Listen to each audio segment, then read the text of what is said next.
कल्पना कीजिए, आज से हजारों साल पहले, जब न तो किताबें थीं, न विश्वविद्यालय, न इंटरनेट, लेकिन कुछ ऋषि थे जिन्होंने गहन ध्यान, तपस्या और अनुभव से जीवन के सबसे बड़े प्रश्नों के उत्तर ढूंढ निकाले।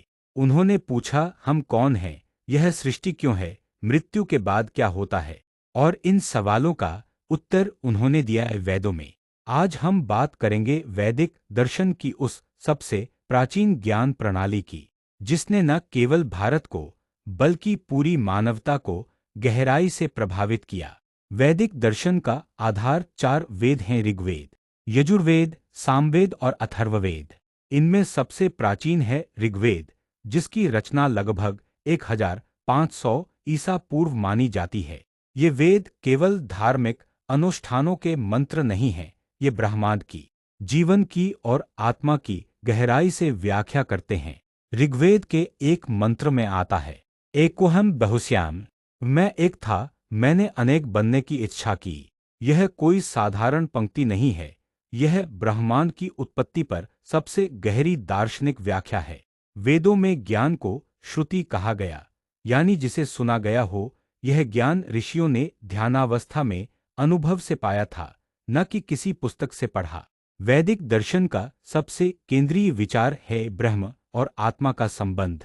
ब्रह्म बराबर सर्वव्यापक, अनंत, निराकार परम तत्व। आत्मा बराबर हर जीव के भीतर स्थित चेतना। उपनिषदों, जो वैदिक साहित्य का दार्शनिक भाग हैं, में कहा गया, अहं ब्रह्मास्मि, मैं ही ब्रह्म हूँ, तत्त्वमसि तू वही है। इन वाक्यों का अर्थ यह है कि जो दिव्यता बाहर दिखती है वही भीतर भी है। व्यक्ति और ब्रह्मांड अलग नहीं है, आत्मा और परमात्मा एक ही हैं। यह है अद्वैत का दर्शन। शंकराचार्य ने बाद में इसी अद्वैत दर्शन को संपूर्ण दार्शनिक प्रणाली के रूप में प्रस्तुत किया। वैदिक दर्शन में तीन मूल विचार हैं। कर्म हर कार्य का परिणाम होता है और वही भविष्य को तय करता है। पुनर्जन्म, जब तक आत्मा कर्मों के बंधन में है वह बार बार जन्म लेती है। मोक्ष, यह बंधन समाप्त करना और ब्रह्म में लीन हो जाना ही जीवन का अंतिम लक्ष्य है। यहाँ जीवन को एक परीक्षा की तरह नहीं, बल्कि एक अवसर की तरह देखा गया है, आत्मज्ञान पाने का अवसर। मोक्ष का अर्थ मृत्यु से भागना नहीं, बल्कि मृत्यु के भय से मुक्त होना है। न जायते म्रियते वा कदाचित, भगवद्गीता, जो उपनिषदों का सार मानी जाती है, में कहा गया है कि आत्मा कभी जन्म नहीं लेती, कभी मरती नहीं। हैरानी की बात यह है कि वैदिक दर्शन केवल आध्यात्मिक नहीं था, इट वॉज डीपली रैशनल।